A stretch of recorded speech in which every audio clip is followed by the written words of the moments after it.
네, 김진의 돌직구쇼에 오신 여러분 반갑습니다. 김진입니다. 전 오늘도 이곳 광화문 청계광장에 나와 있습니다. 주말 사이에 특히 남부지방과 중부지방을 중심으로 많은 비가 내려서 비 피해가 잇따르고 있습니다. 그런데 어침대 덮친 격으로 태풍까지 온다는 속보가 들어와 있습니다. 걱정입니다. 우리 국민들 비 피해 없도록 단단히 대비해야 하는데 비는 길어지고 있고 그 피해는 커지고 있습니다. 잠시 후에 짚어보겠습니다. 지난 주 후반에 비서실장을 중심으로 청와대 수석들이 일과의 사표를 제출했습니다. 대통령의 고민이 길어지고 있는 가운데 오늘 문재인 대통령이 이 사표와 관련돼서 결단을 낼 것이란 전망도 나와 있습니다. 그런데 누구는 유임되고 누구는 사표를 받아들이고 벌써부터 이런 관측들이 나와서 논란이 일고 있습니다. 잠시 후에 짚어보겠습니다. 저는 비가 오나 눈이 오나 매일 아침 이곳에서 여러분을 기다리겠습니다. 김진의 돌직구쇼 지금 라이브로 시작합니다. 잠깐만요.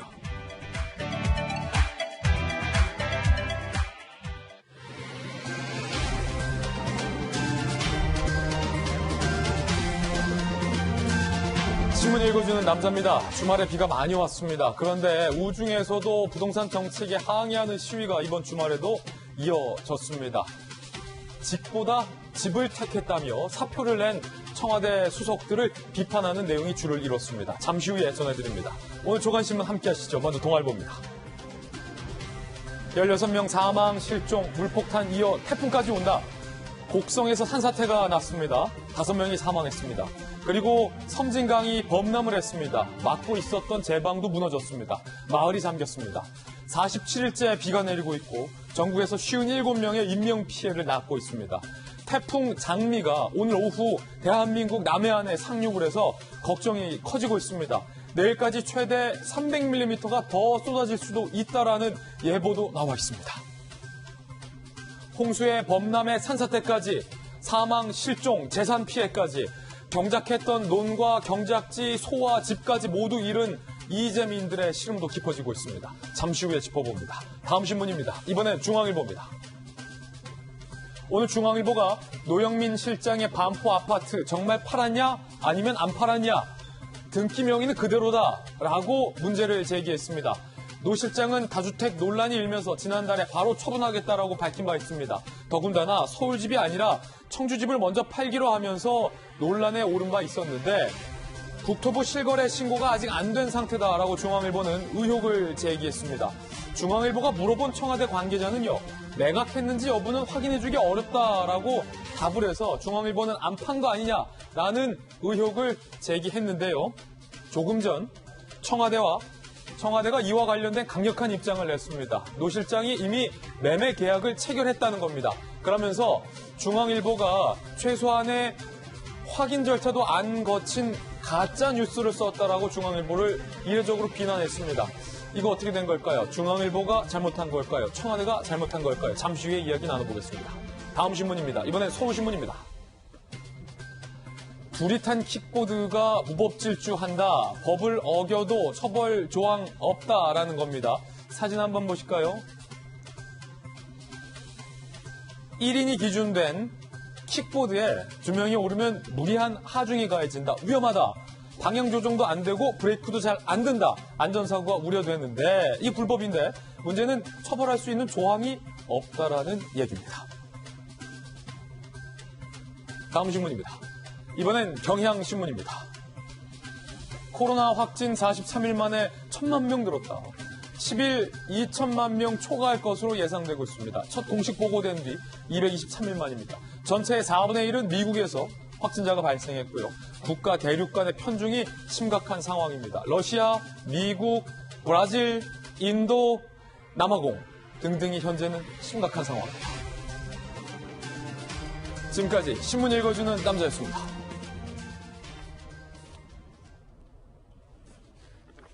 네, 오늘 아침 저와 함께 등판한 등판 선수 소개해드리겠습니다. 저희 돌직구쇼의 전담 변호사이자 월요일을 책임지고 있는 손정혜 변호사님 나오셨습니다. 어서 오세요. 안녕하세요. 그리고 여의도 정치 컨설팅계의 제가의 공명 윤 선생, 윤태곤 실장님 나왔습니다. 다시 돌아온 바르다 박 선생, 박정화 전 청와대 대변인 나오셨습니다. 그리고 민주당의 청년 대변인입니다. 서재현 부대변인 모셨습니다. 전직 청와대 출입기자 출신의 베테랑 기자 이재명 부장 나왔습니다. 모두들 어서 오세요. 네, 오늘의 키워드 3가지 준비했습니다. 하나씩 살펴보죠. 먼저 첫 번째 키워드는 장미, 엎친 데 덮친 격으로 오늘 태풍까지 온다. 이름은 장미.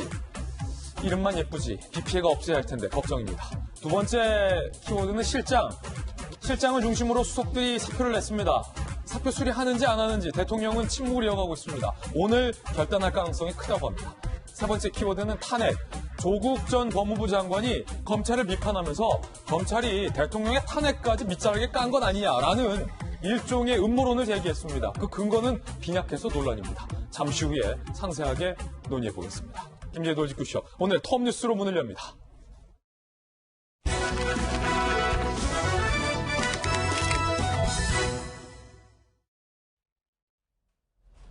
네, 톱뉴스 주제부터 공개하겠습니다. 바로 이겁니다. 태풍이 오늘 또 상륙한다. 주말 사이에 남부지방을 중심으로 많은 비 피해가 있는데 오늘 태풍이 그 지역에 다시 상륙한다는 겁니다. 자, 오늘 기상 상황부터 점검해 보겠습니다. 자세한 상황, 현재 서울 잠수교에 나가 있는 우리 허유원 기상캐스터를 연결해서 들어볼게요. 허유원 캐스터, 서울 일부 구간도 현재도 통제 중인데 현재 그 나가 있는 잠수교 상황은 좀 어떻습니까? 물 좀 빠졌습니까? 네, 이곳 잠수교에는 현재 약한 비만 내렸다 그치기를 반복하고 있습니다. 주말 사이 서울에 많은 양의 비가 집중되면서 일주일 넘게 통행 제한이 유지되고 있는 이곳 잠수교의 수위는 8.02m로 여전히 차량 통제 제한 기준인 6.2m를 훌쩍 넘어서고 있고요. 제 옆에 보이는 이 한강공원도 여전히 불어난 물에 가득 잠긴 모습입니다. 올림픽대로 여의 상하류 나들목과 노들로 일부 구간도 통행이 어려운 상황입니다. 다만 어젯밤부터 올림픽대로와 강변북로, 동부간선도로 등 서울 주요 단선도로의 통행이 재개되면서 오늘 아침 우려했던 만큼의 교통대란은 벌어지지 않았습니다. 네, 태풍까지 온다. 이름이 장미예요. 오늘 옵니까? 네, 오늘은 제5호 태풍 장미의 영향으로 남부지방에 강한 비바람이 집중되겠습니다. 현재 태풍은 제주 서귀포 남남동쪽 약 200km 부근 해상에서 빠르게 올라오고 있습니다. 태풍은 오늘 오후 경남 남해안에 상륙한 뒤 밤에는 동해상으로 빠져나가겠습니다.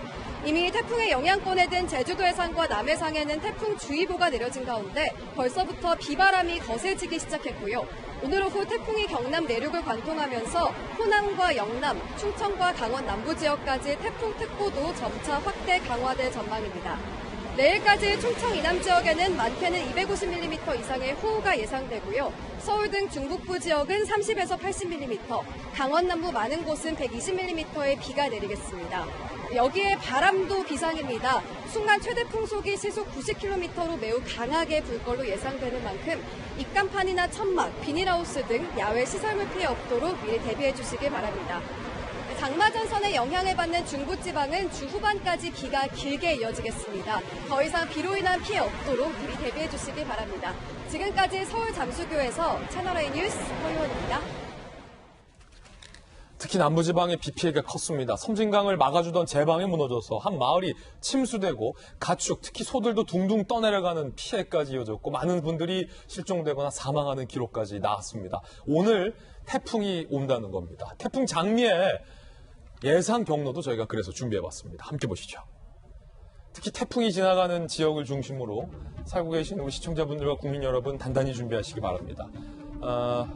자, 지금 5호 태풍 장미의 이동 경로 보고 계시는데요. 일본 밑에서 발생을 한 태풍이 우리나라 남단으로 점점 접근을 해서 10일 3시경에 부산에 상륙을 합니다. 오늘 오후 3시에. 그리고 내일 새벽이면 한반도를 빠져나가서 일본과 또 우리나라 사이로 빠져나가다가 11일 내일 오후 3시에 소멸이 되는 경로입니다. 우리나라를 관통하기 때문에 상당히 특히 부산 지역과 특히 남부 지역, 전라남도, 목포 우리 시민분들의 걱정이 상당히 큰 상황입니다. 안 그래도 많은 비가 내려서 주말에 수위가 높아진 데다 땅과 여러 제방 등이 취약해진 상황에서 이 태풍 장미를 잘 견뎌야 될 텐데 그냥 무사히 아무런 피해 없이 일본 바다 쪽으로 그리고 우리 동해 쪽으로 잘 넘겨야 할 텐데 라는 걱정이 큽니다. 부디 무사히 이 장미가 살금살금 지나가기를 바라보면서 단단히 대비하시기 바라겠습니다. 이번 장마는 역대 최악 그리고 최장의 장마로 기록하고 있습니다. 인명피해, 재산피해도 그만큼 컸습니다. 함께 보시죠. 지난 7일부터 이틀간 남부지방에 400mm가 넘는 폭우, 말 그대로 폭우, 강우 내렸습니다. 낙동강과 섬진강을 막고 있었던 둑, 아슬아슬했거든요. 찰랑찰랑했거든요. 그 둑이 무너져 내렸습니다. 3천여 명의 이재민이 발생했습니다. 한 마을 자체가 이 둑이 터짐으로써 불어난 강물이 마을로 쏟아져 내렸고요. 마을 지붕까지 잠기는 정도의, 한 마을이 아예 잠겨버릴 정도의 큰 물피해가 있었습니다. 14명이 돌아가셨고 실종됐고 인명피해까지 잇따랐습니다. 그제 8일 섬진강이 범람해서요. 전남 곡성과 구례 지역 일대 농경지 주택 등의 침수 피해가 심각했고요. 전남도가 잠정으로 집계한 피해 상황은요. 농경지 피해 면적 6,836헥타르, 닭, 오리, 돼지 등 가축 21만 7천여 마리가 폐사된 상황입니다. 어제에는 낙동강 본류의 뚝이 불어난 강물을 견디지 못하고 50m가량이 붕괴돼서 창녕군의 주민 369명이 고립이 됐어요. 경남 하동군의 화개장터, 전라도와 경상도를 가로지르는 그 화개장터 일대가 침수된 게 무려 32년 만의 일입니다. 유명 관광지인 화개장터, 저도 가봤습니다. 특히 여름 휴가철 성수기를 앞두고 우리 시장 상인들 코로나 때문에 어려운 상황 좀 극복해보고자 기다렸던 여름철 성수기 준비맞이였는데 32년 만에 침수되면서 막대한 재산 피해 그리고 마음의 상처까지 입었습니다. 걱정입니다. 일단은 이재명 기자. 이게 장마가 길어지면서 군데군데 타격을 주고 있어요. 수도권, 중부지방, 이번에는 조금 더 아래쪽까지. 태풍이 장마가 훑고 간 느낌인데 여기에 오늘 태풍까지 온다? 걱정입니다. 예, 걱정이 크죠. 지금 내일 모레까지 장마가 이어지면 말씀하신 것처럼 역대 최장의 장마가 됩니다. 비만 많이 내린 게 아니라 그만큼 피해도 컸습니다. 그래서 지금까지 장마로 인해서 실종되거나 사망된 사람이 10명에 이릅니다. 이게 2011년 이후에 9년 만에 최악의 지금 장마다 이렇게 지금 평가가 나오고 있는데 얘기한 것처럼 오늘 태풍이 다시 올라오고 있습니다. 통영 지방을 통해서 포항으로 빠져나갈 것이다. 지금 전망되고 있는데 그렇게 되면 무엇보다 이미 비 피해를 입은 곳에 또 많은 비가 올까 봐 걱정인 거죠. 그렇게 되면 국권 엄두도 나지 않는 상황에서 정말 국권 의지 자체가 꺾이지 않을까 이런 걱정이 앞서고 있고 무엇보다 산사태가 또 한 번 걱정이 되고 있습니다. 지금 많은 인명피해가 다 산사태로 나고 있는 건데 가뜩이나 집안이 약해진 상황에서 토요일에만 보니까 55건의 산사태가 났더라고요. 지금 8월만 들어서 600건이 넘는 지금 산사태가 있는데 또다시 비가 많이 오고 또 특히나 강풍까지 분다고 하면 산사태가 또 일어나서 또 인명피해가 발생하지 않을까 각별히 좀 조심해야 되지 않을까 싶습니다. 맞습니다. 주말 사이에 많은 양의 비가 쏟아졌고 피해를 입은 지역을 중심으로 저희들이 취재를 했습니다. 영상 보시면서 이야기 이어가겠습니다.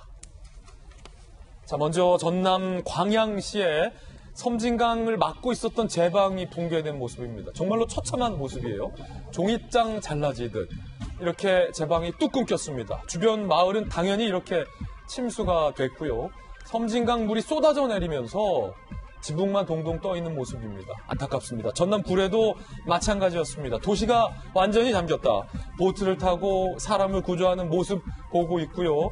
골목골목 여기저기 물이 쏟아져 내려온 물이 차 들어있는 모습 확인할 수 있습니다. 가로수까지 물에 잠긴 모습 전남 구례군의 비 피해 상황입니다. 광주 북구 금곡동에도 비 피해가 컸는데요. 계곡이 아니에요. 그냥 마을 골목입니다. 이렇게 회오리 치는 마을 골목에 물이 불어나서 계곡처럼 회오리 치는 모습 얼마나 무섭겠습니까? 전남 곡성군에도요 비 피해가 컸습니다. 특히 이 지역은 이렇게 산사태로 큰 피해가 났습니다. 일순간에 산이 무너져 내렸습니다. 평생을 뒤에 있었던 튼튼했고 멋졌던 뒷산이 무너져 내리면서 마을 토사가 마을을 덮친 모습. 강원 철원군 에는 태양광 시설이 종잇장처럼 휘어진 모습 볼 수 있습니다. 막대한 예산을 들어서 정부가 야심차게 설치한 태양광 시설, 이 패널들이요 정말로 종잇장처럼 꾸겨졌어요. 충남 천안시도 상황은 마찬가지였습니다. 이 막대한 피해 어떻게 할까요? 태양광 시설들이 특히 이번에 비 피해가 큰 상황을 알 수가 있었습니다. 윤태구 실장님, 이 뚝이 한번 터지니까 정말 무섭네요.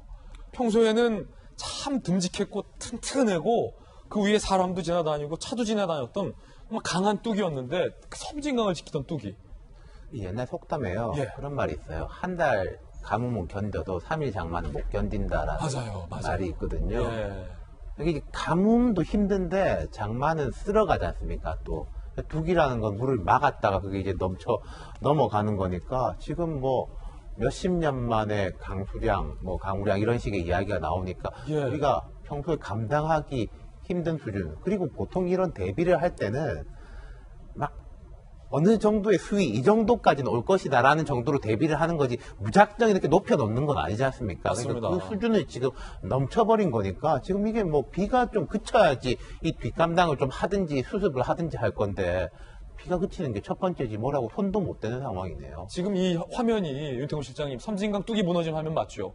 그렇죠. 예. 위에 지금 도로가 아예 유실이 됐어요. 그리고 사실 보통 뚝을 지을 때는 눈에 보이는 것보다 굉장히 그 밑으로도 강하게 기초공사도 하고 그 위에 튼튼하기 때문에 버텨왔었던 거잖아요.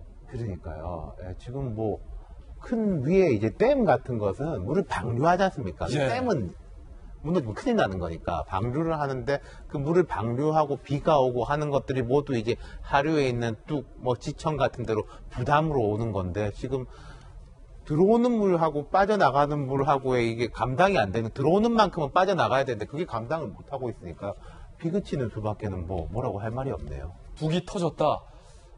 저 섬진강변의 주민들은 평생을 살았던 집과 그리고 가축들 그리고 농사지었던 경작물 모든 것을 다 잃은 상황입니다. 수많은 이재민이 발생한 상황입니다. 비 피해는 그뿐만이 아닙니다. 광주에는요 납골 땅이 침수돼서 우리 할아버지, 할머니, 그리고 우리 집안 어르신들을 모셨던 그 유해들까지 모두 다 사라졌습니다. 직접 이야기 들어보시죠. 이게 지금 물이 가득 찬 거야, 이게? 이때 연락을 안 했으면은 다 왔을 거 아니야? 연락해놓고 일시에 물이 찼다며 지나가기로 SNS 보고 왔어. SNS 지금 여기. 오늘 우리 아들 너무 많이 찼어. 너무 많이 찼어. 물이 너무 많이 찼어. 어떡해. 어떡해. 미안해서 어떡해. 엄마 미안해. 엄마가 미안해. 엄마가 미안해. 물이 차오르 와서 자기들 인력이 부족하고 하면은 뭐 유족분한테 문자를 날려서 지금 이런 상황인데 와서 뭐 이거를 좀 가져가실 분을 가져가시고 좀 하십시오라고 좀 하면 되는데 그냥 끝장 부리듯이 그냥 뭐 대충 그냥 그런 식으로.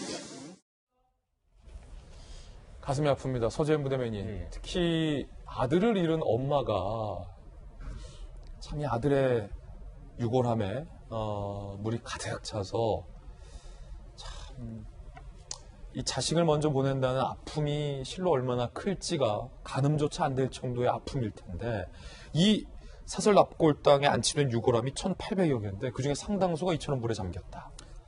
지금 가슴이 사실은 아픕니다. 예. 가족을 잃은 그 분들의 슬픔은 사실은 납골당에 가면 그 슬픔이 잊혀지는 게 아니잖아요. 더 애잔하고 더 짙어지는데 맞아요. 그럼에도 불구하고 가족에 대한 그런 사랑 그것 때문에 최소한의 의무라고 할 수도 있는 것이죠. 근데 저 부분 있어서 보니까 8일 날 이제 침수가 됐는데 정전을 핑계로 뭐 핑계일 수도 있고 실질적일 수도 있지만 그 가족분들한테는 9일날 문자로 갔다는 거예요. 그래서 저기도 이제 방송에도 얘기했지만 SNS 통해서 먼저 와서 보니까 이게 벌써 지하에 물이 찼다고 하는데 저는 아쉬운 부분이 사실 8일, 9일이면 그 전에 비 피해로 인해서 뉴스가 일면 탑이 된 게 사실 초거든요. 그러면 모든 산업 분야에 있어서 선량한 관리자 주의 의무에 있어서 저렇게 되면 당연히 지하에 있는 유골을 전화를 한다든지 전화가 안 되면 본인들이 판단해서 지하에 있는 것을 옮기는 절차는 그건 당연히 해야 되는 것인데 그것을 안 한 상태에서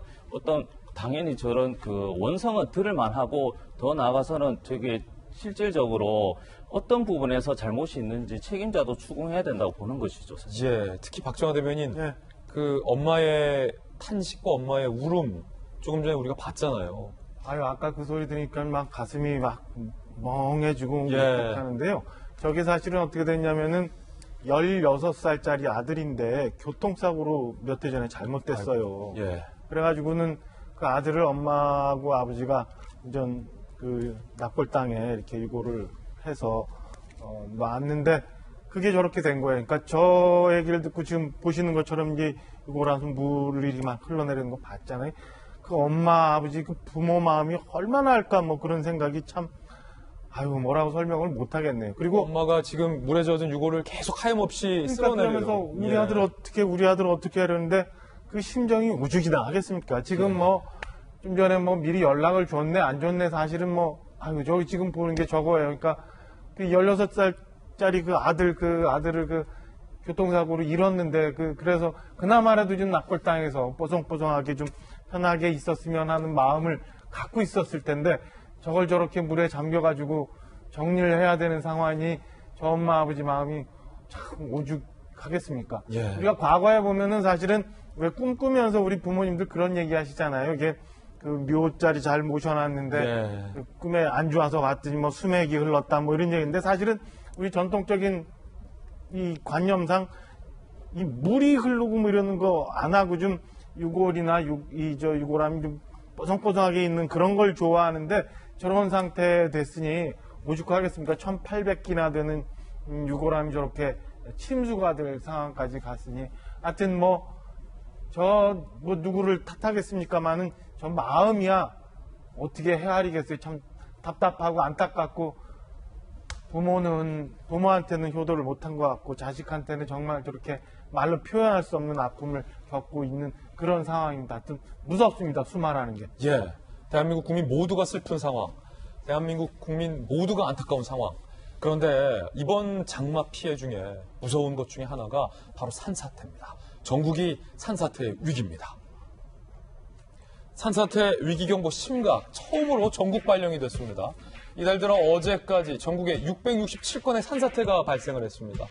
16명이 돌아가시는 피해가 났고요. 지난 7일 전남 곡성군 오산면 마을 뒷산에서 산사태가 발생했는데 주민 5분이 돌아가셨습니다. 조금 전에 우리가 영상 봤고 잠시 후에 다시 한번 더 자세히 보겠지만 그 전남 곡성에 특히 그 뒷산 같은 경우는 평생을 살면서도 뒷산이 무너지는 일을 본 적이 없었다는 거예요. 든든하고 마을에 어떤 안심을 주는 그런 존재 같은 뒷산, 그게 무너져서 주민 5분이 돌아가셨습니다. 그제 전북 장수균 교동리 주택 산사태로 매몰됐고요. 구조작업 6시간 만에 50대 부부가 숨진 채 발견됐습니다. 그제 산림청은요, 제주를 제외한 전국 16개 시도 산사태 위기를 심각 단계로 발령한 상황입니다. 손정혜 변호사님, 특히 곡성 오산면 마을 뒷산이 산사태로 무너진 모습 보니까요, 정말이지 처참합니다. 그 주택 5채를 덮쳤고 토사가 무너져 내린 집에서 빠져나오지 못한 주민 5명이 사망한 안타까운 사고도 발생을 했고요. 또 그제 8일에는 전북 장수군 교동리 주택에 50대 부부가 매몰됐다가 구조 작업 6시간 만에 이제 숨진 채 발견된 사건이 있었는데 시간대를 보시면 오후 10시 40분경입니다. 잠자 있는 시간에 갑자기 들이닥친 산사태로 무반비 상태로 사고를 당하신 게 아닐까 생각이 드는데 지금 9일 강주, 전남, 전북도에 엄청 많은 비가 내렸습니다. 이 폭우 피해로 인해서 현재 14명이 사망 또는 실종된 상태였다라고 하는데 10일부터 태풍 장미 때문에 또다시 이런 산사태 우려 깊어지고 있어서 대비에 좀 철저하게 좀 대책을 마련돼야 되지 않을까 생각이 들고요. 지금 물을 머금는 경우에는 물을 또 뿌리면 산사태에 굉장히 취약하다라고 합니다. 지자체별로 이렇게 좀 시골 지역에 계시거나 뒷산이 있거나 옆에 토사가 많이 쌓여 있는 공간에 사시는 분들은 즉시 다른 곳을 친척집이든가 공공시설로 대피하셔야 되지 않을까 생각이 듭니다. 맞습니다. 손정혜 변호사님 좋은 부분 잘 지적해 주셨습니다. 이번에 장마로 태양광 시설들도 조금 전에 봤듯이 많은 피해를 입었습니다. 그런데 산사태 위험이 증가한 것이 늘어난 태양광 설비와 연관이 있다라는 주장도 제기됐습니다. 산사태 속출, 주범은 태양광 난개발 의혹인데요. 산사태 면적이 2018년 56헥타르에서 지난해 156헥타르로 3배가량 급증을 했습니다. 지난 3년간 태양광 설치를 위해 전국 임야에서 232만 7,495그루의 나무를 베었다는 거고요. 태양광 패널은 경사진 산 비탈에 설치가 됐습니다. 지반이 약해지면서 집중호우에 무너져 내렸다라는 지적이 나오고 있습니다. 이야기도 들어보시죠. 빗물이 내려오니까 다 넘쳤어요. 밭으로 넘쳐갖고 이런 적이 처음이에요. 애초에 뭐 들어왔을 때부터 좀 걱정을 했겠죠. 위험해갖고 우리 출신하고 상일 때 나가서 자겠어. 흙의 지탱력을 감소시키고 그 나무가 흡수하던 물을 그대로 그 땅으로 흘려보내기 때문에 산사태 가능성이 높을 수밖에 없습니다. 굉장히 지금 논쟁적인 이슈입니다. 어느 쪽 하나로 단정할 수 없는 사안인데 일단 박정환 대변인, 주민들 일부는 그리고 전문가 중 일부는 늘어난 현 정부 들어서 내용한 이 태양광 시설 때문에 베어낸 나무 때문에 산사태 위험성이 커졌다라고 지적하네요. 아직은 뭐 단정적으로 이게 인과관계가 분명하다고 얘기는 할 수는 없어요. 그렇지만 좀 전에 저희가 그래픽에서 봤던 것처럼 2018년부터 이 태양광 면적 그리고 산사태 면적이 굉장히 3배가량 급증을 했고요. 지난 3년간 태양광 설치를 위해서 230만 그루나 되는 나무를 벌목을 했거든요. 네. 이게 어떻게 인과관계를 갖게 됐는지, 인과관계가 있는지에 대해서는 향후 분명히 확인해 볼 필요는 있다고 봅니다.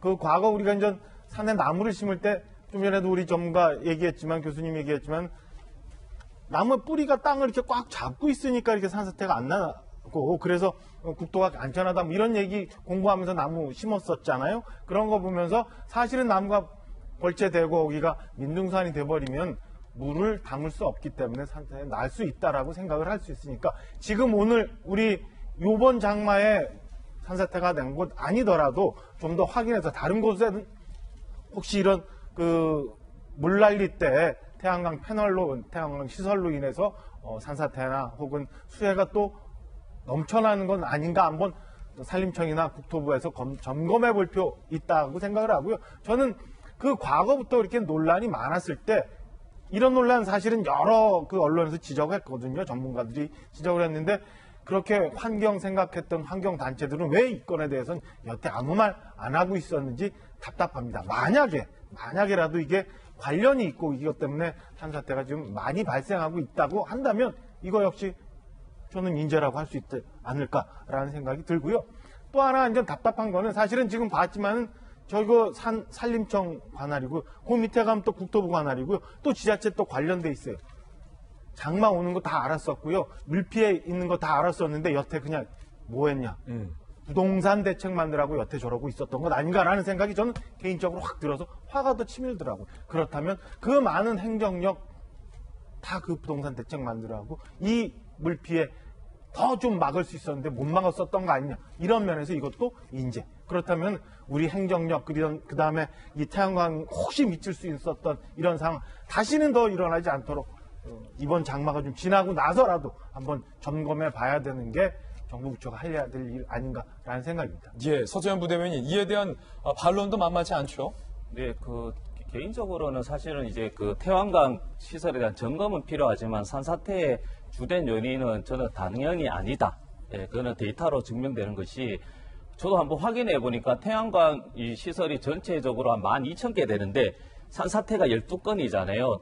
특히 헥타르 한번 면적을 확인해 보니까 우리나라 면적이 한 700만 헥타르인데 사실은 2019년에 최고로 많이 했을 때가 태양광이 2,400헥타르. 근데 이것이 태양광이 많이 지었을 때랑 산사태의 인과관계가 사실 통계적으로 유의하지 않다. 더 나아가서 사실은 이 태양광은 2011년도 이제 이명박 정부의 주된 정책이거든요. 그래서 2011년도에도 한 800헥타르가 됐습니다. 그래서 저는 처음에는 이제 직관했을 때 그러면 강우로 인해서 비가 많이 오면 좀 산사태가 많이 올까라고 또 한번 언론 뉴스 확인해 보니까 그것도 아니더라고요. 그래서 좀 더 확인해 보니까 사방댐이라고 있습니다. 그래서 이게 물이 토사가 밀려오지 않게 옆에다가 댐을 해서 그게 SOC 관련해서 2011년, 12년도에는 한 1,800억인데 작년에는 한 900억 정도 줄었더라고요. 그래서 저는 이런 부분에서는 탈원전 태양광이 아니라 사실은 SOC라는 자체에 대해서 너무나 이제 땜질식 처방으로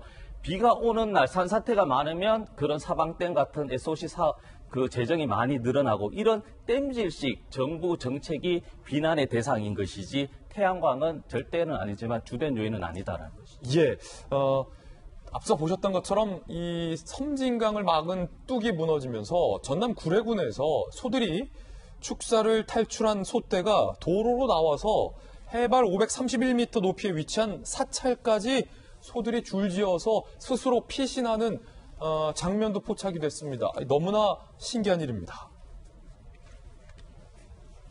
자, 이 길 지나가는 분 얼마나 시민분은 깜짝 놀라셨을까요? 소들이 이게 누가 뭐 소몰이를 하는 게 아닙니다. 소들이 자체적으로 비가 늘어나고 축사가 부서지고 물에 잠기니까 소들이 소떼들이 지금 엄마 소 따라서 새끼 송아지들도 도로를 따라서 대피하는 모습이에요. 높은 곳으로 길을 따라서 물 쪽에서 멀어지는 곳으로 소떼들이 올라갑니다. 야, 이거 정말 신기한데요. 일부 소들은요, 물이 불어나서 물에 떠다니다가 물에 잠긴 건물 지붕 위에 이렇게 대피했고 물이 빠지니까 못 내려오고 저기에서 쉬는 모습도 발견이 됐고요. 자, 이렇게요. 자, 소들이 물에 떠 있다가 구조대에 의해서 구출되는 장면도 이곳에서 심심치 않게 목격이 됐습니다. 자, 사람도 사람이지만 정말로 평생 정들여서 기른 이 가축들이 이렇게 물에 떠 내려가는 모습 보면 얼마나 가슴이 아픕니까? 자, 이 장면이 바로 참 신기한 일인데 앞서서 달렸던 그 소떼들이 송아지가 엄마 소 따라가는 거 보이시죠? 해발 531m 위에 있는 사성암, 대웅전 마의 약사 열애불이 있는 유리광전 앞마당까지 이렇게 소들이 행진을 해서 스스로 올라갔다라는 겁니다. 나중에 소 주인이 찾아와서 정말로 쿨하게 소 보관해줘서 감사합니다. 이러고 데려갔대요. 야, 이게 정말 참 소가 영물이라고. 영물이잖아요. 윤태훈 시장님. 너무 신기해요. 우생마사라는 말이 있어요. 우생마사. 오늘 어려운 이야기 많이 하는데, 그러니까 우생마사가 소는 살고 말은 죽는다라는 말이에요. 홍수가 나서 강에 이제 급류가 생기면은 말은 이렇게 앞만 보고 헤엄을 치다가 결국은 떠밀려 가지 않습니까? 예. 소는 옆을 보고 물살에 몸을 맡겨가지고 이렇게 떠내려가면서 건너편으로 올라간다는 거예요. 그래서 그 우생마사라는 말이 있는데, 그게 뭐 사람도 그런 지혜를 발휘해야 된다, 뭐 이런 이야기인데, 저 장면을 보니까 우생마사가 지어낸 말이 아니라 진짜요? 정말이구나 싶네요. 예. 사실은 이재명 기자, 뭐 어릴 적에 저는 시골에서 이제 소를 키워봤거든요. 할아버지 할머니가 이제 축사가 있어서 송아지도 받아봤고 제가 소똥도 쉬어봤고 어린 송아지부터 큰 소까지 직접 어렸을 때 키워봤는데 이게 꼭 뭐 그런 거라 연결돼서 그런 건 아니지만 이 소들의 눈을 보면 이건 소 키워본 사람은 공감할 거예요. 이 사람의 마음을 좀 아는 것 같아요. 이게 좀 뭐가 소가 영물이라는 표현도 주셨는데 특히 이제 제가 기르던 소가 이제 팔려갈 때 그 소가 눈물을 뚝뚝 흘리는 것도 전 여러 번 목격했는데 이 장면 보니까 문득 신기하네요. 소 키워보셨습니까?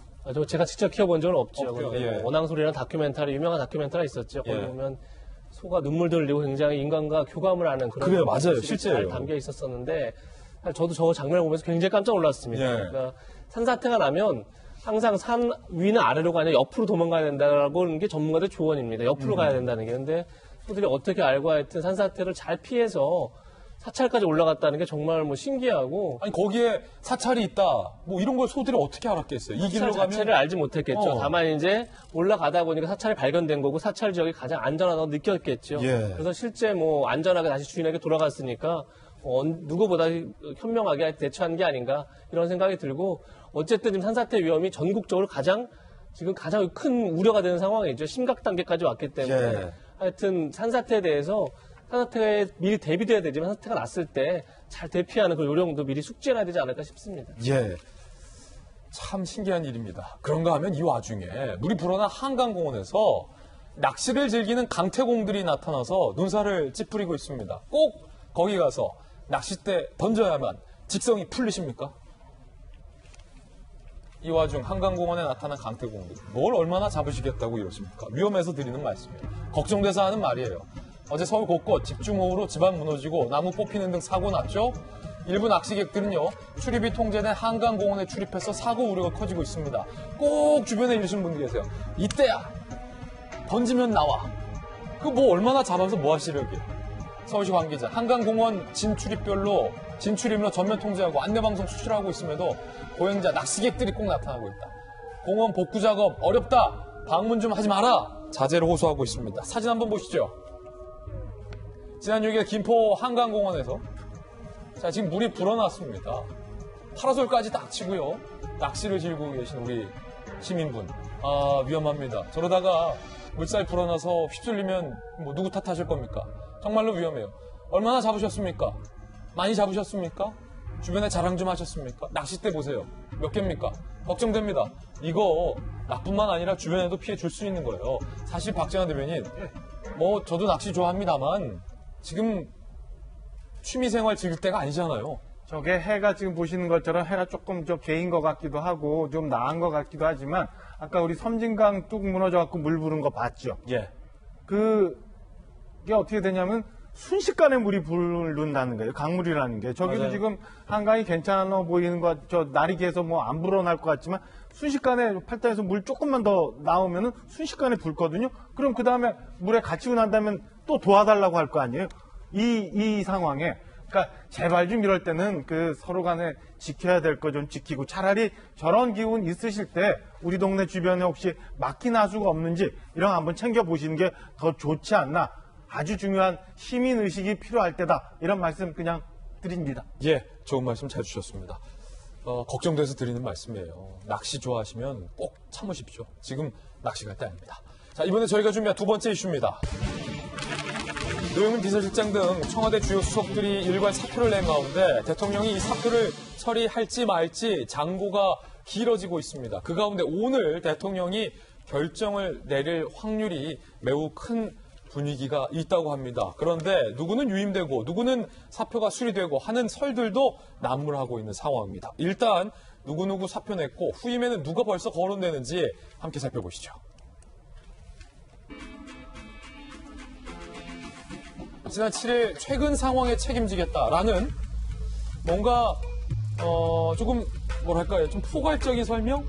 좋게 말하면, 나쁘게 말하면 뭉뚱그리는 뭔가 애매한 설명과 함께 갑작스럽게 민주당 주요 관계자들도 모를 정도로 청참모들이 일괄 사표를 내겠다 사의를 표명했습니다. 노영민 비서실장 강남 아파트 선택 논란 이슈가 있었고 강기정 수석, 윤도한 소통수석, 그리고 김조원 민정수석 다주택자 논란에 시세보다 높은 값을 내놔서 안 팔려는 거 아니냐라는 논란에 남자는 부동산 값을 모른다라는 청와대 관계자의 해명 논란까지 뒤따르면서 청와대를 중심으로 참모진을 중심으로 부동산 논쟁의 한복판에 청와대 참모들이 위치해 있었습니다. 그런데 문재인 대통령의 비서실장 후임으로 거론이 되는 하마평들이 있습니다. 근데 그 중에 하나가 김현미 국토부 장관이 비서실장으로 영전을 한다 라는 하마평도 돌고 있어서 현 상황에 책임을 지겠다고 사퇴를 했는데 부동산 정책의 총책임자 중 한 명인 국토부 장관이 비서실장으로 간다는 게 과연 적절한가와 관련된 논란들이 벌써 일고 있고요. 그 외에 친문 핵심 인사로 뭐 양정철 원장도 거론이 되고 있고 최재성 전 의원도 거론이 되고 있고요. 유은혜 교육부 장관이 여성 비서실장이 된 거 아니냐라는 하마평도 나오고 있습니다. 아직은 설입니다. 정무수석에는 박주현 전 청와대 대변인, 그리고 민정수석에는 김호수 전 법무부 차관이 되는 건 아니냐라는 설들도 현재 말 그대로 난무하고 있는 그런 상황입니다. 유태웅 실장님, 비서실장이 뭐 유임이 된다, 노영민 실장이 뭐 그런 얘기도 있고요. 아직 확인되지 않습니다. 일단은 대통령의 고민이 길어지는 이유는 뭘까요? 유임되진 않을 것 같고요. 근데 이제 6명이 한꺼번에 한날 한시에 다 물러나기는 어려울 것 같고 편차적으로 될 것 같아요. 왜냐하면 유임되기 어렵다는 거는 그날 이제 7일에 사의표명설이 알려졌을 때 노영민 실장이 대통령한테 이제 면담 1일 보고 이후에 나 사표 낼 테니까 5명도 사표 가지고 와라 라고 했고 그걸 이제 대변인 통해서 공개한 거지 않습니까? 예. 그럼 이제 공개적으로 비서실장과 5명의 수석의 사의 표명을 공개적으로 국민들한테 알렸는데 근데 이게 대통령께서 이제 신임하신다. 그건 뭐 말이 안 되는 거고요. 그럼 사표를 안 냈어야 되는 거고 공개도 안 했어야 되는 거니까 그건 이제 논외로 치는 거고. 그거 이미 지나간 일이다. 예. 그러니까 이제 다 수리는 될 것인데 차례차례 되지 않을까 싶고요. 참 제가 답답한 게 저분들이 이제 집을 처분을 하면은 뭐 실제로 집값 잡는데 도움이 되느냐 안 되느냐 이런 걸 떠나가지고 청와대의 고위 관계자들이 이제 집을 팔아라 이런 걸 이제 공개적으로 또 알렸지 않습니까? 그런 걸 알리기 전에는 우리가 이걸 알릴 테니까 그러면은 알린 이후에 뭐 한 달까지 이렇게 정리가 되고 사전 정지 작업을 해놓고 알려야 맞는 거예요. 원래는 후임에 누가 그런데 오고 아니 그러니까 집 팔라고 했을 때 그렇지. 후임이 아니라 근데 그 이후에 뭐 사실은 사정이 이렇고 뭐 나는 이렇고 너는 저렇고 뭐 내놨는데 안 팔리고 비싸게 내놨니 작게 내놨니 그러니까 이제 대통령이 뭐 경로했다 이런 이야기가 나오는데 그게 말이 안 된다고 생각해요. 그러므로 인해 가지고 이 부동산에 대한 논쟁이 정책 토론 찬반의 영역에서 불신과 조롱의 영역으로 전락해버렸다. 바로 이런 모습들이. 그렇죠. 그렇기 때문에 뭐 청와대 참모진은 교체 안 하고 100일 수 없게 됐고 뭐 보도도 나오지 않습니까? 당에서도 뭐 이래가지고 안 된다라는 이야기가 많았다고요. 교체하지 않을 수 없는 상황이다. 손정희 변호사님. 그런데 현 상황에 대해서 책임지는 의미다라는 뜻이 부동산 정책을 실패하지 않았다라고 정부는 계속해서 얘기해 왔는데 현 상황에 뭘 책임을 진다는 의미인지가 좀 애매모호하다는 지적도 있고 김주원 수석 같은 경우는 결국에 시세보다 수억가량 높게 내놨다가 논란이 일자 다시 그 매물을 걷어들였는데 직을 택한 게 아니라 집을 택했다라는 비판도 있고요. 어떻게 보십니까? 정책은 제시했는데 특히 청와대 고위 참모진들이 그 정책에 대해서 준수하는 모습을 보임으로 인해서 신뢰를 강화시켜야 됐는데 오히려 이제 다주택자들이 다수 여전히 남아있는 것을 알고 국민들이 많이 분노한 측면이 있기 때문에 특히 노영민 실장 같은 경우는 청주, 반포 이 두 아파트 이 집을 어느 걸 먼저 파느냐 가지고 굉장히 논란이 됐었고 말씀하신 조롱까지는 아니더라도 굉장한 비판을 받았죠. 그러므로 인해서 정책의 어떤 신뢰 효과를 굉장히 저감시켰다라는 비판을 받으니까 이 부분에 대해서 내가 책임지겠다라는 의사를 표명한 것은 아닐까. 또 이런 그 계기점, 전환점이 있어야 또 청와대에서 하반기, 후반기 어떤 국정 운영에 대해서 조금 동력을 가질 수 있다라는 자체적인 평가를 했던 건 아닐까 생각이 드는데요. 일단 가장 중요한 것은 청와대 관계자들 8월 말까지 모두 다 다주택자 정리하겠다. 그런데 나는 그런 의지가 있다고 하더라도 또 직원들이 그렇게 실천하느냐는 또 다른 문제이고 이것을 어떻게 실천할지에 대한 고민에 앞서서 나는 사표 내고 다 팔아버리겠다. 이런 강력한 의지의 해석이라고 한다면 조금이라도 국민들의 실망한 어떤 실망감을 치유할 수 있지 않을까 생각이 드는데요. 일각에서 이렇게 사표 소식이 나오니까 그럼 진짜 반포집 팔았느냐. 이걸 또 팩트체크 하시는 분들이 계십니다. 일단 현재 등기부등본상 명의 이전이 이루어지지 않았다라는 것인데 7월까지는 팔겠다 이렇게 이야기를 했었거든요. 근데 보통 우리가 부동산 계약을 하면 계약일과 잔금일의 텀이 한두 달 정도 있을 수 있기 때문에 아직 실거래가가 올라오지 않은 것인지 아니면 아직 매도 절차가 안 된 것인지 또는 매도 의사가 있었지만 이제 사표하기로 했으니까 이걸 철회할 것인지에 대한 선택은 노 실장이 가지고 있을 것인데 세 번째 철회하는 일은 없지 않을까라는 생각이 듭니다. 마침 조금 전 청와대가 노영민 비서실장의 그 반포 아파트는 이미 매매 계약이 체결됐다. 잔금일을 앞두고 있다라고 그 해당 보도, 중앙일보 보도죠. 반박을 한 그런 상황인데 김종훈 수석 같은 경우는 이재명 기자, 청와대에 정말로 이게 정말로 뭐랄까 이게 웃기는이라는 표현 쓰면 제가 안 되는데 뭔가 웃음이 나는 해명이 논란이었잖아요. 김종훈 수석이 시세보다 높게 팔아서 기자들이 안 팔라는 거 아니냐라고 묻자 청와대 주요 관계자가 남자는 집값을 잘 모른다라고 얘기해서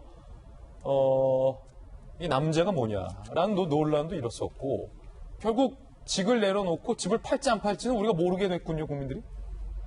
그렇죠. 근데 아까 조금 전에 윤태권 실장이 이런 굉장히 중요한 지적을 했다고 생각하는데 부동산 다주택자 참모들의 부동산 매매를 사실 누가 강요한 게 아니죠. 오히려 청와대가 정책의 신뢰를 높이겠다면서 본인 스스로가 얘기를 했던 거죠. 그런데 그것을 몇 번이나 6월까지 하겠다는데 안 되고 7월까지 하겠다더니 안 되고 계속 그것을 입장을 번복하는 과정이 진짜 문제인 거죠. 그러니까 그 정도로 사전에 치밀한 준비 없이 이런 공개를 하고 그러다 보니까 국민이 오히려 기망당했다고 느낄 수 있는 그런 상황이 만들어지고 이런 게 이제 문제인데 저는 사실 김조원 수석의 부동산 매매 논란도 정말 청와대의 대응에 큰 문제가 있었다 이런 생각이 듭니다. 그러니까 뭐 매매하는 과정에서 어떤 어려움이 있을 수는 있지만 집을 내놓겠다. 그래서 7월까지 다시 팔겠다 해서 7월 내놨는데 오히려 알려진 거는 호가보다 더 높은 가격을 불러서 한 2억 정도 더 붙여서 집을 내놨다. 이런 논란이 꽤 커졌죠. 그러면 청와대가 좀 더 정제된 메시지로 이 문제를 오히려 정리해야 되는데 그게 아니라 아무런 준비 없이 다시 고위 관계자가 와서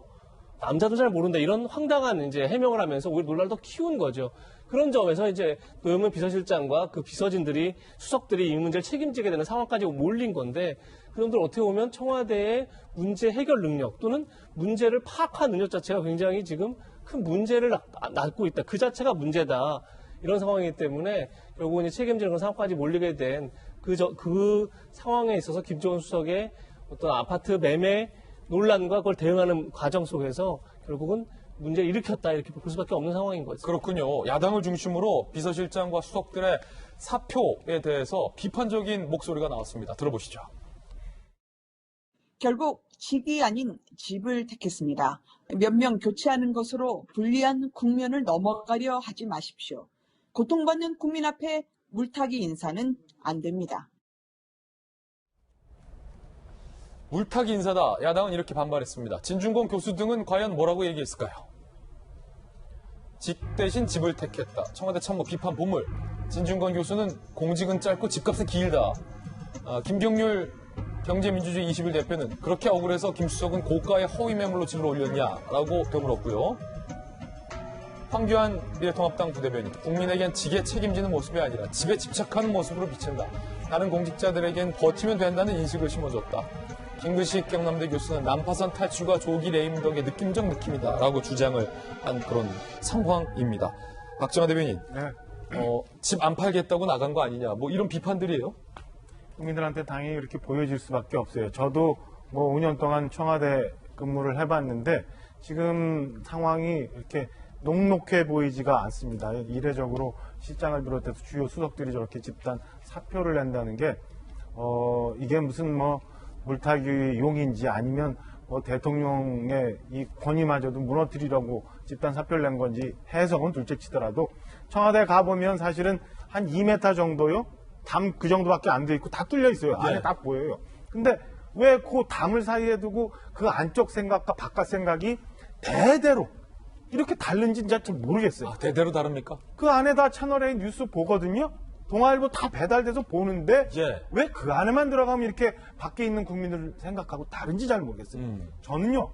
대통령 오늘 오후에 이제 수석보좌관 회의 있잖아요. 대통령 어떻게 하실지 잘 모르겠는데 뭐 순차적으로 가고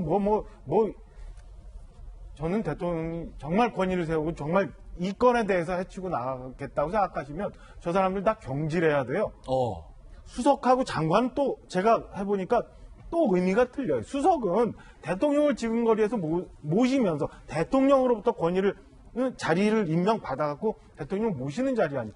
지금 부동산 건뿐만 아니라 대통령이 하는 말 한마디 한마디의 권위와 신뢰를 망가뜨린 사람들이 저 사람들이라면 대통령이 저 사람들한테 책임지는 의미로 경질을 했어야 된다고 생각을 해요. 그게 지금이라도 바로 국정을 바로 잡을 수 있는 모습이고 대통령이 좀 전에 김문식 교수 봤던 이상한 영어 나오는 그런 거 빨리 조기에 차단할 수 있는 길이라고 생각하고요. 두 번째, 너무 늦었어요. 얼마 전에 우리 안보 관련한 라인들 인사했습니다만 사실은 그 이전에도 굉장히 국민들이 답답해하는 부분 많았잖아요.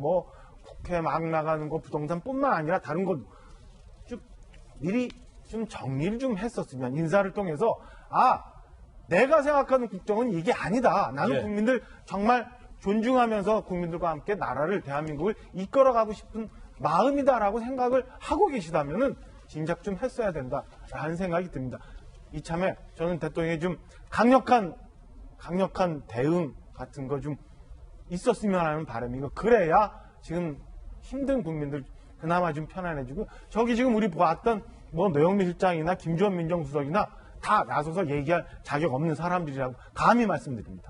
박정아 대변인의 개인 견해는 사표 수리가 아니라 대통령이 경질을 해야 된다라는데 서부대 반론 있습니까? 사표 수리나 경질이나 일단 그 책임을 지는 것은 똑같은 것인데 저기 보니까 이제 문재인 대통령의 부정평가가 사실은 경제 어떤 민생에 대한 책임이 있었고 두 번째가 사실 안보 이런 문제가 많았었는데 최근에가 이제 부동산 문제가 이슈가 1위더라고요. 그만큼 부동산이 이게 단기적인 국면이 아니라 정말 이게 진영 논리를 벗어나 우리 삶의 가장 큰 문제이기 때문에 여기를 해결할 수 있는 인사로 통해서 국정운영 방향을 좀 제시했으면 좋겠고, 한 20년 전에 뭐 저는 이제 생각했던 것이 보면 행복이란 주제를 했을 때 보통 보면 행복은 성적 순이 아니잖아요 라고 해서 그 당시는 사실 학력에 대한 그런 문제가 많았었는데 한 20년 지나 보니까 100% 해결되진 않지만 예전보다는 많이 좋아진 것 같아요. 근데 지금은 어떻게 보면 행복은 뭐 보유한 주택 숫자가 아니잖아요.처럼 어떻게 보면 주택을 가진 사람 입장에서 억울한 면이 있지만 주택을 못 가진 사람은 굉장히 또 허탈감이 있어요, 사실은. 그래서 정부도 그렇고 정치권에서 이게 단기적인 아니지만 한 20년이 지났을 때도 주택이 없어도 행복하게 살 수 있는 대한민국을 만들어 주셨구나 하는 그런 인사, 정책이 필요하다는 거죠. 예, 직 대신 집을 택한 것 아니냐라는 비판 속에 노영민 비서실장과 김조원 민정수석이 청와대 내부에서 큰 소리로 다투는 등 둘의 사이가 나쁘지 않았던 것이 혹시 이번 일에 영향을 미친 것 아니냐라는 주장도 나왔습니다. 오늘 중앙일보 보도입니다. 청집단 사표 배경에 노영민, 김조원 갈등, 여권 핵심 인사는 중앙일보 기자에게 노영민 비서실장과 김조원 수석이 주요 참모가 참석하는 공개회의에서도 여러 차례 싸운 건 사실이다 라고 말했고요. 노영민 실장이 지난해 말 청와대 참모들에게 다주택자 팔아라 라고 한 것에 대해서 김조원 수석이 당시 공개적으로 반발을 했었다라는 주장도 중앙일보는 쓰고 있습니다. 일각에서 이거 김수석 겨냥한 거 아니야 노 실장이? 라는 얘기도 중앙일보 기사에 나와 있고요. 과거 악연도 재조명되고 있는데 2015년 당시 노영민 의원이 피감 기관에게 본인의 시집을 강매했다라는 의혹과 관련해서 당시 당무감사원장이었던 민주당의 김조원 원장이 당에 노영민 중징계해야 된다라고 요청했다는 겁니다. 결국 노영민 의원 당시 6개월 자격정지에 불출마 선언까지 했었다라는 얘기도 과거 악연도 오늘 중앙일보 기사로 소개하고 있습니다. 이에 대해서 청와대가 조금 전에 이거 가짜뉴스다. 특히 노 실장과 김조원 수석이 공개회의에서 여러 차례 큰 소리로 싸웠다는 대목은 이거 가짜뉴스다라고 반박을 하고 있습니다. 일단 청와대 출입했었던 두 분에게 물어볼게요. 이재명 기자, 일단 두 사람이 싸웠다라는 것 중앙일보는 쓰고 있고 뭐 설마 노 실장이 김조원 수석 과거 악연 때문에 탁 겨냥해서 집 팔아라 라고 했겠습니까? 본인도 다주택인데.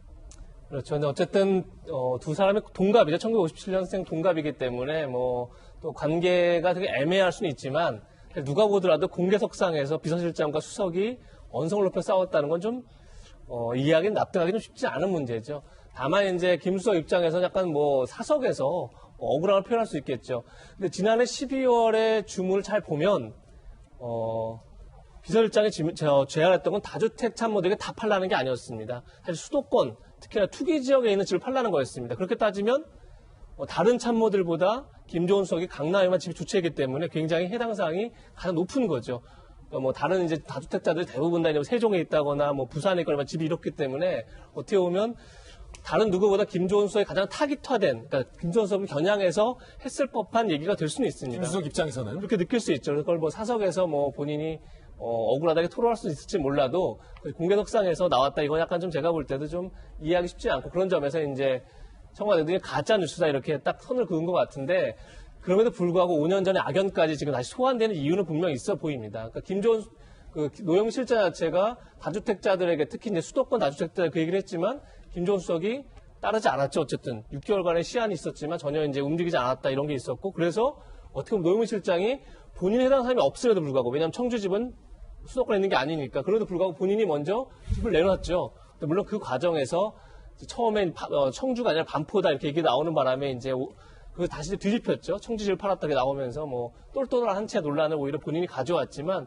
어떻게 보면 김조원 수석이 먼저 움직이를 바랐을 수 있을 것 같습니다. 하지만 결국 6개월 동안 움직이지 않았고 7월 달에 집을 내놓긴 했지만 얘기한 것처럼 7월 말쯤 집을 내놨는데 오히려 집값을 오히려 호가가 높여서 내놨고 이러면서 상황을 굉장히 악화시킨 책임을 분명히 김조원 수석이 있다. 그런 점에서 두 사람이 어떻게 보면 이 사태를 풀어가는 데 있어서 굉장히 호흡이 맞지 않은 거 분명해 보입니다. 그런 점에서 이런 악연까지 지금 소환된 게 아닌가 싶습니다. 결과적으로 노 실장의 명령을 김 수석이 끝까지 거부한 꼴인데 이게 청와대는 지금 가짜뉴스라고 반박하는 부분도 있으니까 좀 묘한 게 윤 실장님 더 잘하실 거예요. 이제 대통령을 보좌하는 비서실, 그중에 자강이 바로 비서실장이잖아요. 아무리 57년 동갑이지만 내가 비서실장이면 아무리 민정수석이라 하더라도 일단은 비서실장이 선임 개념 뭐 그런 게 약간 있잖아요. 상급자죠. 선임이 아니라 상급자죠. 예. 그런데 끝까지 안 따르고 버티다가 하도 뭐라고 하니까 슬쩍 2억 비싸게 내놨다가 또 거두고 결과적으로는 안 팔았다. 그러니까 그때 청와대가 집 뭐 정리하라고 했을 때도 권고라 그랬어요. 권고.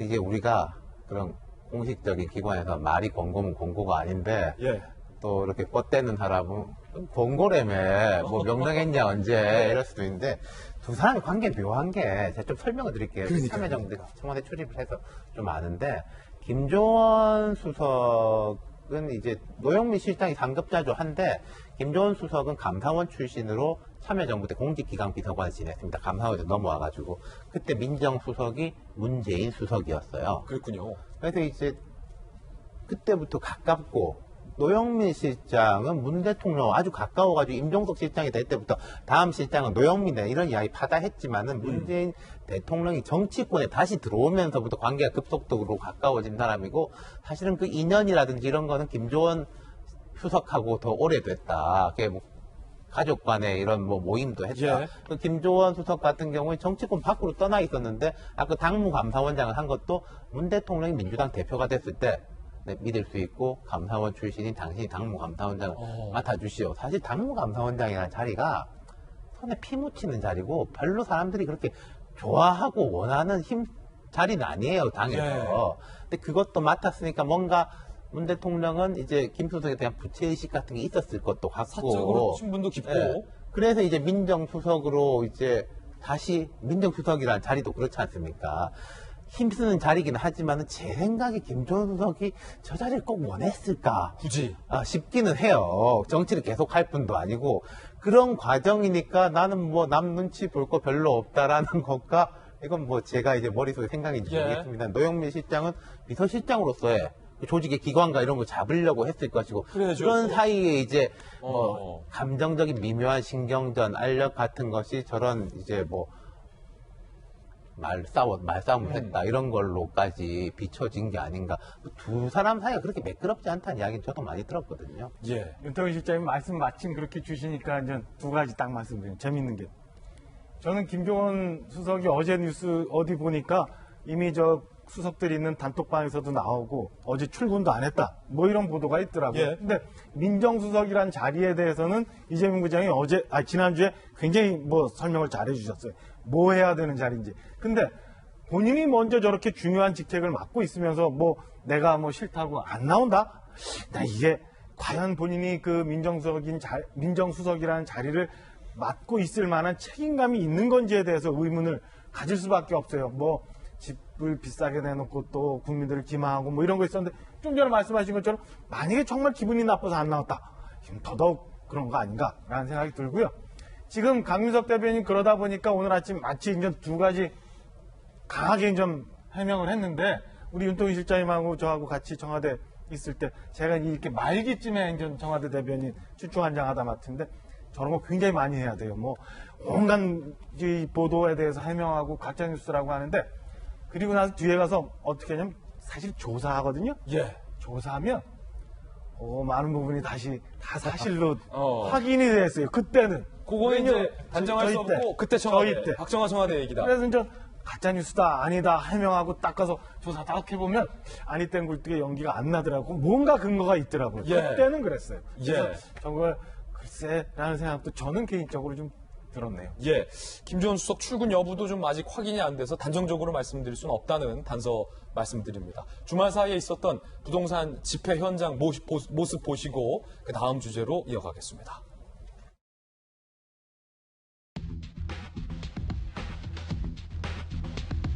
미래 세대 아이들의 해파를 지켜내자!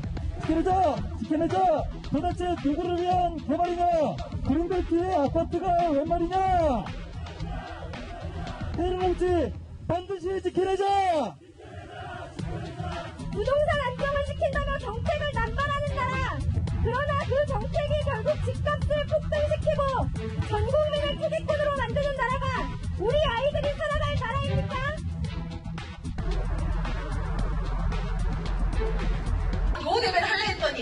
세상에 범죄자 적폐로 몰고 자기들은 강남에 수십억짜리 똘똘한 아파트 막 움직여주는데 절대로 안 놓으려고 합니다. 네, 이번에 저희가 준비한 세 번째 이슈입니다. 조국 전 법무부 장관이 검찰을 강하게 비판하면서 현 검찰, 특히 윤석열 총장 체제에서 문재인 대통령에 대한 탄핵을 깔아놓고 판을 꾸몄다라는 식의 음모론을 제기해서 논란이 되고 있습니다. 함께 살펴보시죠. 조국 전 장관, 한국 검찰은 준 정당처럼 움직인다. 작년 하반기 초입, 검찰 수뇌부는 윤석열 총장이죠. 4.15 총선에서 집권 여당의 패배를 예상하면서 검찰 조직이 나아갈 총노선, 이런 단어 총노선, 요즘 안 쓰는 단어인데 총노선을 재설정했던 것으로 안다 라고 주장했습니다. 문 대통령 성함을 35번 적어놓은 울산 사건 공소장도 그 산물이다.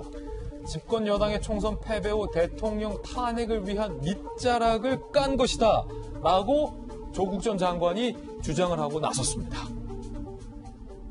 그러니까 조 전 장관의 이 주장은 윤석열 총장이 총선을 직전하여 문재인 대통령의 탄핵을 염두한 이른바 정치적 수사를 집중적으로 벌여왔다라는 엄청난 폭로와 주장을 한 겁니다. 너무나도 엄청난 이야기이기 때문에 그 근거가 확실치 않다면 오히려 조 전 장관이 도대체 무슨 소리를 하는 거냐라는 비난을 받기 쉬운 그런 논쟁적인 사안을 꺼내든 건데요. 조 전 장관은 딱히 그 근거를 현재 제공하지는 않고 있어서 논란이 더욱더 커지고 있습니다. 이에 대해서 진중권 전 교수 등은 이렇게 얘기했습니다. 이게 무슨 뚱딴지냐? 무슨 탄핵을 검찰에서 하냐? 탄핵 음모론 얼떨결에 천기누설한 셈이다. 검찰에 대한 광적인 증오와 총장에 대한 비이성적인 공격의 목표가 결국 울산시장 선거 개입 사건의 수사를 막는 데 있었다는 것 아니냐라고 얘기했습니다. 일단은 국회 반장 출신인 이재명 기자, 좀 느닷없습니다. 조 전 장관이 윤석열 총장 체제의 검찰이 탄핵을 깔고 민주당의 패배를 예상하면서 뭔가를 꾸몄다라는 건데 어마어마한 얘기고 무시무시한 얘기인데 근거가 뭡니까? 조금 전에 뭐 앵커도 얘기했지만 근거 자체가 명확하지 않다 보니까 논란이 커진 거죠. 근데 말한 것처럼 사실 이게 누구도 아닌 바로 민정수석을 했고 현 정부에서 또 법무부 장관을 지낸 조국 전 장관이 했다는 데서 굉장히 문제가 심각하다는 생각이 들고 지금 얘기가 이런 겁니다. 그러니까 작년에 하반기 초입에 그럼 윤석열 총장이 막 등장했을 때겠죠. 초입이라고 하면 그때 이제 검찰 수뇌부가 4.15 총선에서 여당이 패배할 거다. 그러니 검찰 조직이 나아갈 총 노선을 재설정했다. 이렇게 이제 안다 그렇게 주장을 했는데 총 노선요? 굉장히 그래요. 총 노선이라고 하면 흔히 민주노총에서 뭐 대의원 대회 민주노총에서 보통 대의원 대회를 열면서 그날 그러니까 그 해에 투쟁 방향, 투쟁 노선 이런 것을 설정을 하죠. 그런 느낌인데 일단 이거부터가 좀 굉장히 이해할 수 없는 거죠. 그러니까 윤석열 총장이 검사장들 다 불러 모아서 자, 현 정부는 이제 우리랑 같이 갈 수 없으니 등을 지기로 했다. 뭐 이렇게 결정을 했다는 건지 만약 설령 그런 얘기가 오갔다 하더라도 그런 것을 검찰 조직이 다 따른다는 건지 상식적으로 잘 이해가 안 되는 거죠. 일단 그런 점에서 저게 도대체 어떤 얘기인지 자체가 좀 이해할 수 없는 거고 그 근거를 댄 게 하나 있습니다. 그게 바로 뭐냐면 울산시장 선거 개입 공소장에 보면 문재인 대통령이 35번 등장한다. 이 대목입니다. 결국 이것 자체가 탄핵을 한 밑자락 아니냐. 무슨 얘기냐면 이제 만약에 진짜 청와대가 조직적으로 선거에 개입했다 그러면 사실 누가 보더라도 탄핵 사유죠. 왜냐하면 노무현 전 대통령만 하더라도 탄핵 사유가 됐던 게 선거에 총선에서 열리는 우리 당을 도와달라 이 얘기했다고 해서 지금 탄핵까지 갔던 거거든요. 그런데 그게 아니라 아예 선거에 개입했다. 시장 선거에 아예 청와대가 조직적으로 나섰다 그러면 당연히 이제 이건 큰 상황이 되는데 만약 그렇다 그러면 이 사건의 실체가 뭔지 명백히 밝히는 게 중요한 거겠지 않습니까? 근데 사실은 모두가 잘 알다시피 울산시장 선거 개입 사건 자체가 4.15 총선 이후에 그냥 흐지부지된 측면이 있는 거죠. 그런 점에서 오히려 지금 한쪽에서는 이 사건의 수사의 진행을 막기 위해서 윤석열 사단을 해체했다. 뭐 이런 얘기까지 나오는 상황에서 과연 이 사건을 근거로 해서 그렇게 얘기하는 게 맞나 이런 생각이 또 하나 들고 만약에 실제 조국 전 장관이 얘기한 것처럼 울산시장 선거 개입 사건이 탄핵을 밑자락이었다면 이 사건을 부풀리거나 누군가가 의도적으로 악의적으로 사건을 만들었다는 건데, 그렇다 그러면 이거야말로 윤석열 총장의 탄핵감인 거죠.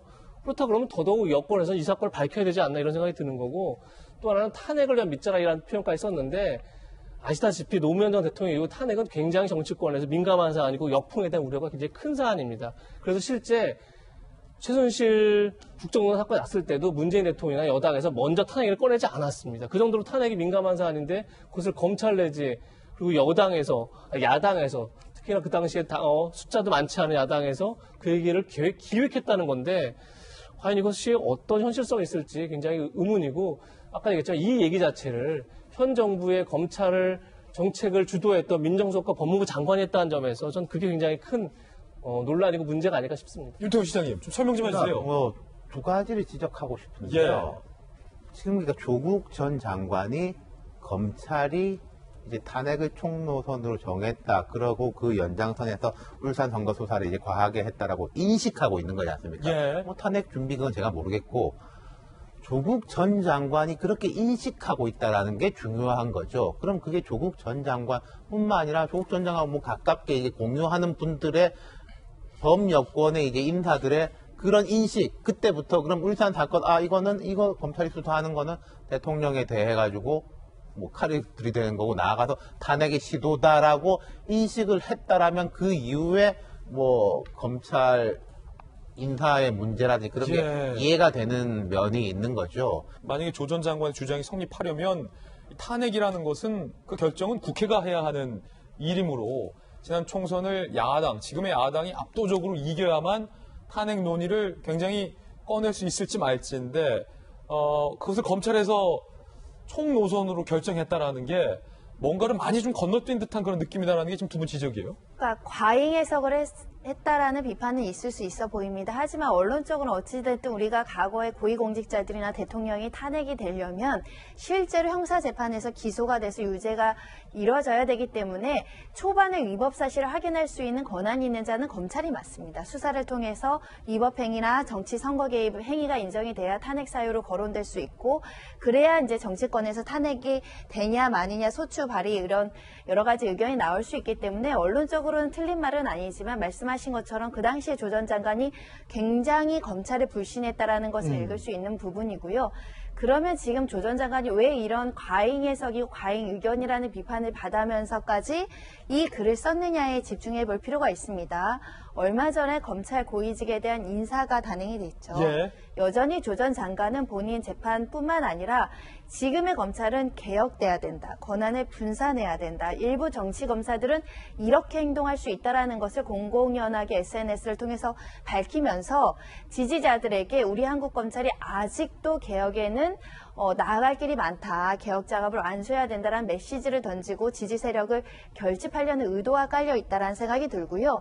이 내용을 자세히 읽어보시면 의견 표명으로 볼 수 있지 사실 공표라고 볼 수는 없습니다. 그러니까 본인이 경험한 것을 그럼 왜 검찰이 이것을 수사를 이렇게 열심히 할까를 생각했을 때 정치권에 영향력을 미치기 위해서 유권자들의 표심에 영향력을 미치기 위한 행동이 아닐까라는 해석일 뿐 이것이 전 법무부 장관이 썼다고 해서 검찰이 이랬다라고 단정하기도 좀 어려운 측면이고, 일단 조 전 장관은 법무부 장관에 앞서서 이렇게 정치적인 견해를 다수 SNS를 통해서 많이 게재했던 분이기 때문에 그 일환일 수 있다는 생각도 듭니다. 이게 글쎄 윤태훈 실장 좀 전에 얘기했지만 조 전 장관과 그 주변에 어떤 분들이 인식을 저런 식으로 하고 있다면, 손정희 변호사 말씀 주신 것처럼 그게 의견이라면 안타깝게도 그분들은 이미 역사와의 대화를 하는 것 같아서 제가 참 안타깝습니다. 누가 이런 생각을 하느냐? 황운하 의원도 동조하고 나섰습니다. 조 전 장관의 페북글을 읽었다. 내 생각도 정확히 일치한다. 그럼 적어도 두 명은 같은 생각을 하고 있다. 조국 전 법무부 장관과 황운하 의원, 특히 황운하 의원 같은 경우는 울산 선거 개입 의혹 사건의 피의자 중에 한 명인데 적어도 이 두 분은 같은 생각을 하고 있다. 검찰이 문 대통령의 탄핵을 밑자락에 깔았다라는 생각을 했다라는 건데, 사실은 서재원 부대변인, 이 사회에 정말로 위험한 게 청와대가 수없이 밝혔던 것은 가짜뉴스고 음모론입니다. 가짜 뉴스와 음모론 같이 쓰이는 단어인데 정말로 우리 사회의 암적인 존재잖아요. 그런데 전 민정수석 혹은 법무부 장관 혹은 지금 자연인인 분이 어떠한 근거 없이 어마어마한 얘기를 마치 음모론 쪽으로 썼다면 사실 그것을 가짜뉴스라고 규정하는 게 현 정부의 인식이었는데 조 전 장관이 뭔가 근거나 이런 걸 좀 밝히면 저희도 또 소개를 해야겠죠? 어떻게 생각하세요? 네, 지금 조국 수석하고 황운하 그 당시 경찰청장이셨잖아요. 이게 울산 선거 개입에 대해서는 사실 지금 또 수사가 진행이 되고 있고 정말 이게 진리다 정의다라고 한쪽으로 다 하기가 상당히 지금 어렵지 않습니까? 실례로 대구 같은 경우에도 사실은 뭐 우리의 생활이죠. 어떻게 보면 박근혜 대통령은 우리 같은 이제 살아가는 세대인데도 우리가 박근혜 대통령이 잘못했다라는 것은 그 당시에 증거가 있다 보니까 그에 대해서 마음은 아프지만 잘못했다로 인정하는 것이거든요. 그렇듯이 이번에도 울산시장 개입 사건 관련해서 검찰이 이거는 진영 논리를 넘어서서 증거로 해서 이 부분은 정말로 청와대가 개입했구나 아니면 안 했구나 더 나아가서 문재인 대통령이 만들려고 노력했구나라는 증거를 제시하지 않고 이런 여러 가지 수사 벌써 이게 언제적 이야기입니까? 선거는 2018년 지방선거고 지금 또 이게 계속 사실은 이게 4.15 총선에 영향을 미칠 수도 있다고 해서 검찰에서는 4월 전에 결론을 내겠다고 했던 거거든요. 그래서 저는 울산 청와대 하명 수사권 명명은 다르게 할 수는 있지만 이런 것을 포함해서 조국 민정수석 관련 그리고 여러 가지 청와대 관련된 것을 이제는 증거로 좀 말씀해 주셔서 이런 논란의 어떤 의혹을 좀 마무리했으면 좋겠다는 거죠. 예, 패널들의 다양한 의견들 골고루 전해드렸습니다. 여러분의 생각은 어떠십니까? 이번엔 저희가 준비한 다음 순서입니다. 오늘의 하플 시간입니다. 바로 하플 만나보시죠. 자, 침수 피해가 많았습니다. 자동차가 중고차 시장에 불법으로 우회적으로 이 침수차들이 아닌 척 둔갑돼서 유통될 거는 걱정이 많습니다. 어떻게 구분할 수 있는지 좀 오늘 준비해봤습니다. 두 번째는 인도에서 폭우 중에 착륙하려던 항공기가 두동강이 났습니다. 그 소식도 두 가지 준비되어 있습니다.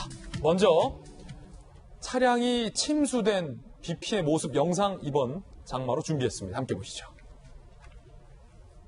자, 이렇듯이 아파트 단지 지상에서 차량이 절반 넘게 물에 잠긴 모습, 특히 엔진룸까지 물에 잠기면 이 차는 수리돼서 정상적으로 운행하기가 매우 힘든 그런 상황입니다. 수많은 차량들이 물에 잠겼습니다. 아시다시피 현대의 자동차들은 브랜드가 아니라 지금의 자동차들은 전자로 운영이 됩니다. 컴퓨터식으로. 그렇기 때문에 한번 물이 먹으면 소위 자동차가 고쳐도 제대로 작동하기가 쉽지 않다는 게 정설입니다. 정설. 이틀 많은 차량이 전국에서 물을 먹었습니다. 문제는 이 침수차들이 무사고로 둔갑돼서 중고차 시장에 나올 수도 있다는 걱정도 높아지고 있다는 얘기. 어떻게 확인하냐? 한 중고차 판매업자는요. 보험 처리하지 않아서 침수 이력 없는 침수차를 업자들이 헐값에 구매해서 일부 수리 후 중고차 시장으로 아닌 척 넘기는 경우가 종종 있다. 시동은 걸릴지라도 운행 중 여러 안전 옵션들이 언제 오작동을 일으킬지 모른다 경고했습니다. 일단 보험개발원에 들어가서 침수 사고조회 서비스를 이용하라는 건데 이거 침수 피해 신고 안 하면 그만이에요. 이건 좀 아닌 것 같고요. 트렁크 웨더 스트립 고무 패킹을 벗겨라. 내장재 안쪽에 흙이 있는지 봐라. 좌석 아래 플라스틱 내장재를 다 뜯어봐라.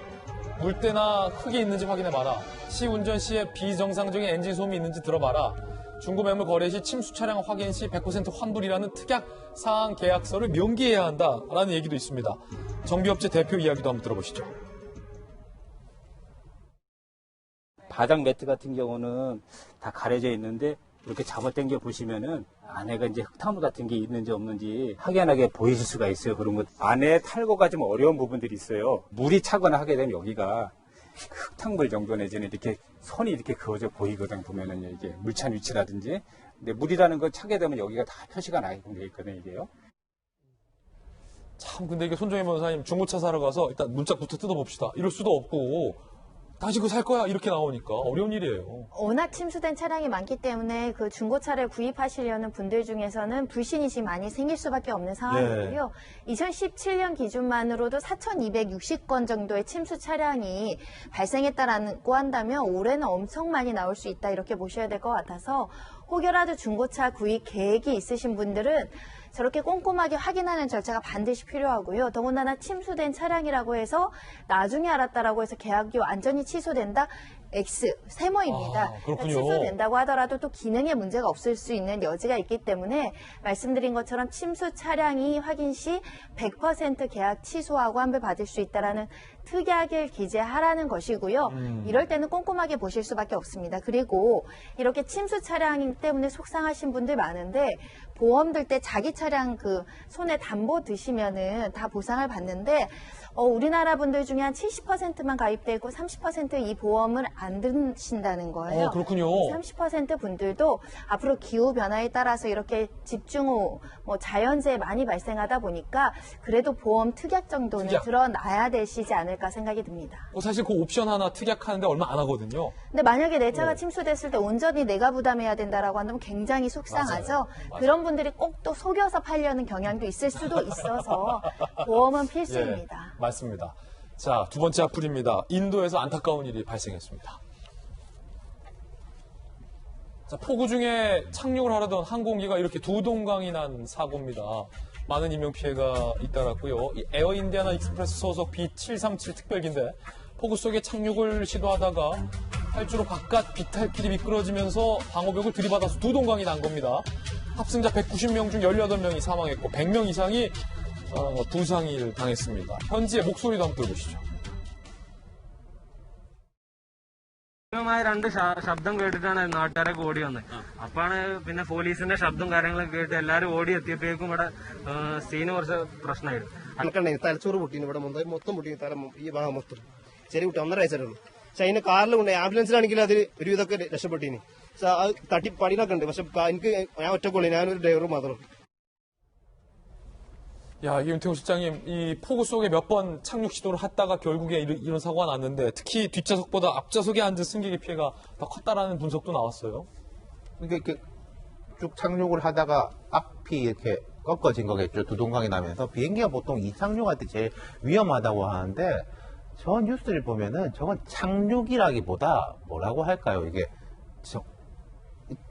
바닥에 내렸죠. 그걸 이제 멈추는 과정에서 뭐 차로 치면은 주차 과정에서 사고 온 거니까 이건 좀 기체 결함보다는 부주의라든지 무리한 착륙에서 비롯된 게 아닌가. 인재 확률이 많아 보이고 지금 이제 날씨가 워낙 안 좋으니까 우리도 남의 일로 볼 건 아니고 다 조심해야 될 것 같습니다. 그 부분이 우리도 남의 일로 생각하지 말자.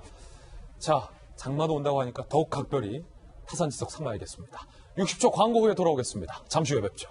네, 월요일 아침 저희들이 준비한 소식 모두 다 전해드렸습니다. 지금부터 시작되는 인터넷 라방 2~3알로에서는요. 조 전 장관이 떠올린 탄핵의 추억이라는 제목으로 오늘 본방에서 미처 못다한 이야기 나눠보겠습니다. 오늘은 바르다 박 선생 그리고 또 이재명 부장 두 분 모시고 이야기 이어갈 테니까요. 지금 라방 2~3알로로 많이들 들어와 주시기 바라겠습니다. 자, 오늘 태풍 장미가 북상한다, 상륙한다 소식 나와 있는 만큼 거듭 강조드립니다. 비 피해 없도록 단단히 대비하시기 바라겠습니다. 저희들은 내일 아침 9시 15분에 더욱더 풍성한 소식으로 인사드리겠습니다. 오늘 하루는 분명 어제보다 나을 겁니다. 좋은 하루 되십시오. 감사합니다.